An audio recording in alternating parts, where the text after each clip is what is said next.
वालेकुम दोस्तों, मैं नूट हूँ। आइए मेरी कहानी सुने। एक दिन अली बाग में खेल रहा था। उसने एक जमीन पर पड़ी नाशपाती देखी और दरख्त पर लटकता हुआ एक नारियल भी नजर आया।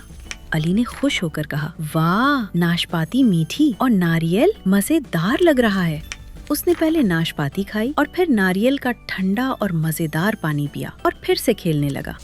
मुझे उम्मीद है कि आपको मेरी कहानी पसंद आई होगी।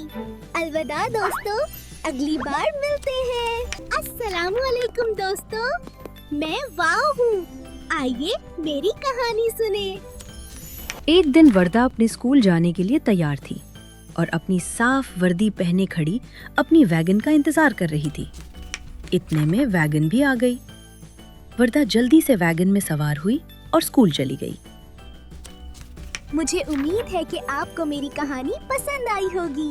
अलविदा दोस्तों, अगली बार मिलते हैं।